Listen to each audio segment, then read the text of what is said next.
இருக்கமா. சே ஒரு நல்ல போட்டோ கூட இல்ல ஜெமினி கிட்ட கொடுக்கலாம்னா. ஜெமினி கிட்டயா? அவதான் செத்துட்டாரே. அம்மா உலகமே ட்ரெண்ட்ல போயிட்டு இருக்கு. ஜெமினி ஐல போயிட்டு போட்டோ பார், நான் உனக்கு காட்டுட்டாங்க பார். இந்த மாதிரிலாம் போட்டோ எடிட் பண்ணி வைக்கிறாங்க. நானும் அது மாதிரி தான் சாரி கட்டி பூ வச்ச மாதிரி போட்டோ எடிட் பண்ண போறேன். சாதாரணமாவே புடவை கட்டி நீ பூ வச்சாவே அழகா இருப்ப. இது என்னது இதெல்லாம் தேவையில்லாத ஒரு விஷயம் தானே இது.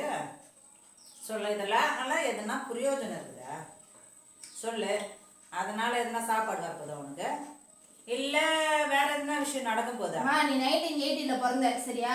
நாங்க அப்படி இல்ல, ட்ரெண்டுக்கு ஏத்த மாதிரி தான் நாங்க போவோம். இப்போ அதே மாதிரி தான் நான் பண்ண போறேன். ப்ராம்ப்ட் கிடைக்கலன்னு தேடிட்டு இருக்கிறாங்க அப்படியே.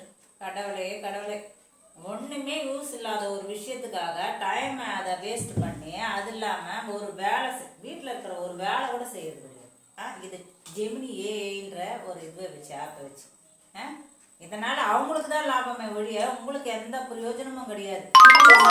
நீ சாதாரணமாவே நல்லா தான் இருப்ப, நல்லா தான் எல்லாருமே இருப்பீங்க. தேவையில்லாத ஒரு விஷயத்துக்காக அதை டைம் ஸ்பெண்ட் பண்ணி தேவையில்லாத ஒரு விஷயமா பாரு. போய் வீட்டு வேலை எவ்வளோ இருக்கு அதை பாரு, இல்லை படிக்கிற வேலை இருக்கு அதை போய் பாரு, இல்ல குழந்தை எங்க என்ன ஏதுன்னு பாரு. அதை விட்டுட்டு இதை வச்சுட்டு இருக்கிற. எல்லாருமே அதுதானமா செய்யறாங்க. எல்லாரும் செய்யறாங்கம்மா, அதுதான் சொல்றேன். எல்லாரும் செய்யறதும் தப்புதான்னு சொல்ல வர. இது என்ன பிரயோஜனம்? இதெல்லாம் இருக்குதா? நீங்க சாதாரணமா ட்ரெஸ் பண்ணா நல்லா இருப்பீங்களே. போய் வேலையை பாருமா, போமா.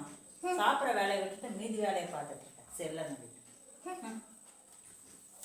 நீ சாப்பிட்டேன்னு சொல்லி போனதுக்கு அப்புறமா தான் எடிட் பண்ணுவோம்.